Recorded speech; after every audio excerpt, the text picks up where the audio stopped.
Hello everyone. දැන් කෙස් තුනීවීම ඇත්තටම ලොකු ප්‍රශ්නයක්. දැන් හිතවන කෙස් වලට එහෙම වෙන්නේ නැහැ. හිතවන කෙස් ගන්න ඔලුව වටෙන් අපි හිතන්නේ සෆාය තාක්ෂණයකින් ඉතා ගන්න කමට කෙස් කම වයිත් ගන්න පුළුවන් හිතවන ප්‍රදේශය. නමුත් ඊටු හරිය නෙන්න කෙස් සින්දු වෙනවා. ඒක වෙන්නේ ඉතින් කෙස් තමන්ගේ කවදත් ඒ යන සිද්ධියක් තිබ්බයි. ඉතින් ඒක දැන් ටිකටම වෙනවා. ඒක නවත්තන්නේ කොහොමද කියන එක ඉතා ලොකු ගැටලුවක්. බොහෝ විට DHT ප්‍රශ්නයක්. DHT කියන්නේ පිරිමි ලිංග හෝමෝන කොටසක්. ඒක නිසා තමයි මූලික කෙස් යන්නේ. හැබැයි ඒකත් එක්කම පෝෂණ පැත්තේ අඩුවක්, يعني ප්‍රෝටීන් හරි ඛනිජ ද්‍රව්‍ය විටමින අඩුවක්. ඒකත් එක්කම තව හේතු තියෙන රුධිර සල්සන්නේ හේතු. තව පොඩි හේතු තියෙන්න පුළුවන් මේ කෙස් යාමට මූලික වෙන.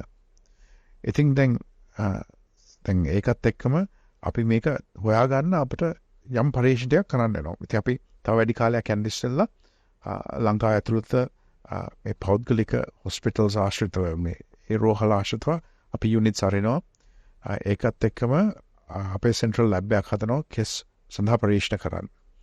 ඉතින් තව පොඩ්ඩක් ඉවසලෙන් ඉන්න මොකද මෑත කාලයක් ඇතුළත තව ටික කාලයක් ඇතුළත අපි මේ ලැබ්ස් එක අරිනවා. ඒතකොට ලැබ් එකයි ඒ සර්විස් ටික අපෙන් ලබා ගන්න පුළුවන්. ඒකේ වාසිය තියෙන ඉතින් අර හරියටම අපිට ගැළපෙන ට්‍රීට්මන්ට් එකක් දෙන්න පුළුවන් ඒ තියෙන ඒ කෙස් යන හේතුවට බොහෝ විට කොම්බිනේෂන්. ඒ කියන්නේ බෙහෙත් කීපයක් එකපාර දෙන්න වෙනවා ඒ පාලනය ගන්න. හැබැයි අපිට බොහෝ විට දැන් ඒ ක්‍රමවේදයෙන් මේ යන එක මේ තුනි වෙන එක පාලනය කරන්න පුළුවන් වෙයි.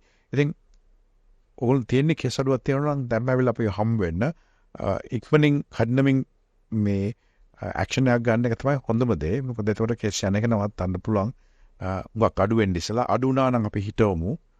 හැබැයි මේකට පිළිතුරක් තියෙන්න පුළුවන්. ඉතින් ඒක හොයන්න වෙනවා. එන්න ඇවිල්ලා හම් වෙන keshatransplant. 34% of Colombo district had diabetes, while another one-third had high blood sugar levels. It was found that Sri Lanka has the highest rate of diabetes in all of Asia and one of the highest in the world. 38% of Sri Lankans with diabetes have not been diagnosed. In other words, 1 million Sri Lankans do not know that they have diabetes.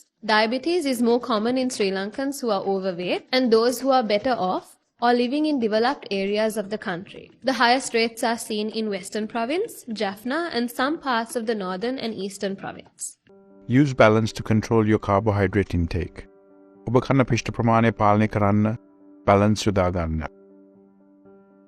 ලංකාවේ ජනගහනයෙන් 50%කට වැඩි ප්‍රමාණයකට දියවැඩියාව තියෙනවා. 50%කට වැඩි ප්‍රමාණයකට යම් කෙස් අඩුවක් තියෙනවා. ඒක වයසත් එක්ක වැඩි වෙනවා. මෙතන තියෙන්නේ පෝෂණ පද්ධතියේ අඩුපාඩු. ඒ පෝෂණය නිවැරදි කරගෙන ඔබට අලංකාර කෙස් කලමක්, පැහැපත් හමක්, සාධ්‍ය වැඩියාව නොවෙන්න පියවර ගන්න, අදම ගන්න බැලන්ස් ජීවිතේට බැලන්ස් එකක් ගන්න කාලේ හරි නේද? හිස් කෙස් අස්වද්දන ආශ්චර්ය සේවයයි. Kesha Transplant